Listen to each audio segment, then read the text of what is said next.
Hi friends, welcome back to amazing world channel. ఇప్పుడు మీకు hands ఎలా కట్ చేసుకోవచ్చో చూపిస్తాను. ఇప్పుడు మనకి బ్లౌజెస్ కాదు, డ్రెస్సెస్ కాదు, దేనికైనా సరే హ్యాండ్స్ని ఏ విధంగా మార్కింగ్ చేసుకోవచ్చో సింపుల్గా మీకు టిప్స్ అయితే చూపిస్తాను ఇప్పుడు మీకు. ఎందుకంటే ఇప్పుడు హ్యాండ్స్కి ఎక్కువ ఫోల్డింగ్స్ వస్తూ ఉంటాయి చాలామందికి.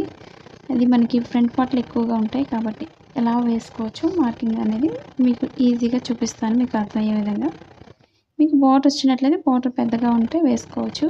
మీకు చిన్న బార్డర్ వస్తే ఎలా వేసుకోవచ్చో చూపిస్తాను ఇప్పుడు మీకు. నేను ఎక్స్ట్రా క్లాత్ అంటే ఈ యొక్క అంచు క్లాత్ని కట్ చేసేస్తున్నాను. మీకు ఇంట్రెస్ట్ ఉంటే అంచుని యాడ్ చేసుకోవచ్చు లాస్ట్లో. ఇప్పుడు ఇది మనకి 2 ఫోల్డింగ్స్లో ఉంది, 2 హ్యాండ్స్ కోసం. ఇది క్లాత్ని మిడిల్ ఫోల్డింగ్ చేసుకోండి, అంటే 4 ఫోల్డింగ్స్లో క్లాత్ని ఈ విధంగా వేసుకోవాలి. మనం ఒకసారి క్లాత్ని ఈ విధంగా సర్దుకొని మార్కింగ్ అయితే చేసుకోవచ్చు. ఇప్పుడు కింద క్రాస్లు అవి లేకుండా చూసుకోండి. మెయిన్ కట్ చేసేటప్పుడు ఒక 1.5 ఇంచ్ అయితే కింద మార్కింగ్ చేసుకోండి లోపల ఫోల్డింగ్ కోసం. ఇప్పుడు ఈ మార్కింగ్ దగ్గర నుంచి హ్యాండ్ పొడవు తీసుకోవాలి.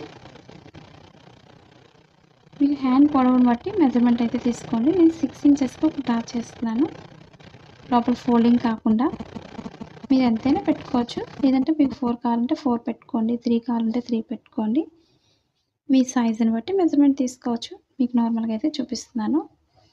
ఇప్పుడు లూజ్ వచ్చి నేను ఒక 5 ఇంచెస్ లేదా 4 ఇంచెస్, 4.5 వరకు మార్కింగ్ అయితే చేస్తున్నాను.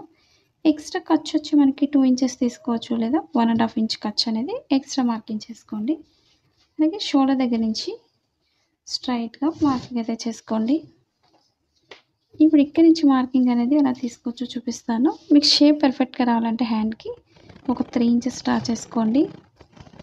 అలాగే షోల్డర్ దగ్గర నుంచి ఇక్కడికి వచ్చేసరికి నేను ఒక 6 ఇంచెస్, 6.5 మార్కింగ్ చేస్తున్నాను.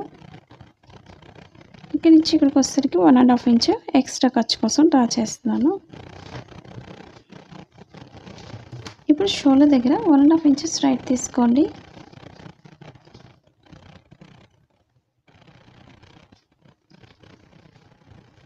ఇప్పుడు 2 మార్కింగ్స్ని ఈ విధంగా డ్రా చేసుకోవాలి షోల్డర్ దగ్గరికి. మీకు షేప్ అనేది చాలా పర్ఫెక్ట్గా వస్తుంది. అలాగే చంక భాగం దగ్గర నుంచి హ్యాండ్కి కింద ఈ విధంగా డ్రా చేసుకోవాలి. కింద కూడా ఇక్కడ మార్కింగ్ చేసుకోండి ఎక్స్ట్రా ఖర్చు దగ్గర. ఇప్పుడు చుట్టూరు కూడా ఎక్స్ట్రా క్లాత్ని కట్ చేసి